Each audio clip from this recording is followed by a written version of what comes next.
ഇന്ന് നമ്മൾ വളരെ ഇൻട്രസ്റ്റിംഗ് ആയ ഒരു ഫ്രേസ് പഠിക്കാൻ പോകുന്നു.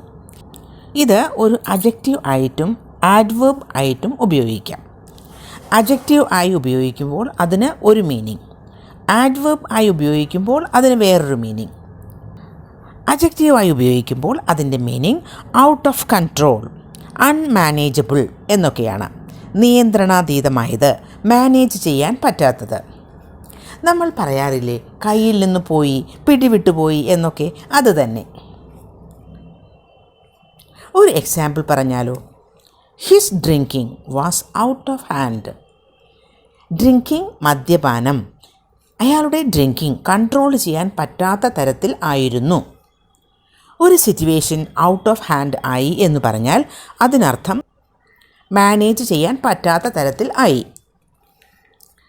The rising price of fuel is out of hand. Rising price of fuel, ഇന്ധന വില ഉയർന്നുകൊണ്ടിരിക്കുകയാണ് ഇല്ലേ? ഉയർന്നുകൊണ്ടിരിക്കുന്ന ഇന്ധനവില കൺട്രോൾ ചെയ്യാൻ പറ്റാത്ത തരത്തിലാണ്, മാനേജ് ചെയ്യാൻ പറ്റാത്ത തരത്തിലാണ് എന്നർത്ഥം.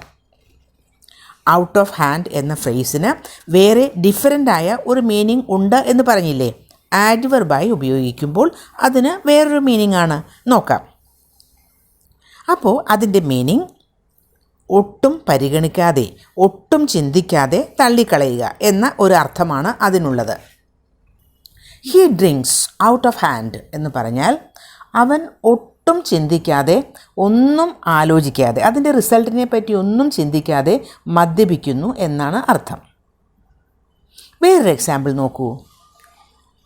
If the kids get out of hand you have to punish them, but don't punish them out of hand. ഈ ഒരു സെൻറ്റൻസിൽ ഔട്ട് ഓഫ് ഹാൻഡ് രണ്ട് മീനിങ് ഉപയോഗിച്ചിരിക്കുന്നു. If the kids get out of hand എന്ന് പറയുമ്പോൾ കുട്ടികൾ കൺട്രോൾ ചെയ്യാൻ പറ്റാത്ത തരത്തിൽ ആവുകയാണെങ്കിൽ എന്നാണ് മീനിങ്. അടുത്ത ഒരു ക്ലോസ് ശ്രദ്ധിക്കൂ. Don't punish them out of hand. അവിടെ ഒട്ടും ചിന്തിക്കാതെ, ഒട്ടും ആലോചിക്കാതെ എന്ന മീനിങ് ആണ്.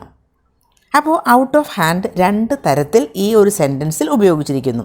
കുട്ടികൾ കൺട്രോൾ ചെയ്യാൻ പറ്റാത്ത തരത്തിലാവുകയാണെങ്കിൽ അവരെ ശിക്ഷിക്കണം. പക്ഷേ ശിക്ഷിക്കുന്നത് ഒട്ടും ചിന്തിക്കാതെ ആവരുത് എന്നർത്ഥം. If the kids get out of hand, you have to punish them, but don't punish them out of hand. ഇപ്പോൾ ഔട്ട് ഓഫ് ഹാൻഡ് എങ്ങനെ ഉപയോഗിക്കും എന്ന് മനസ്സിലായില്ലേ?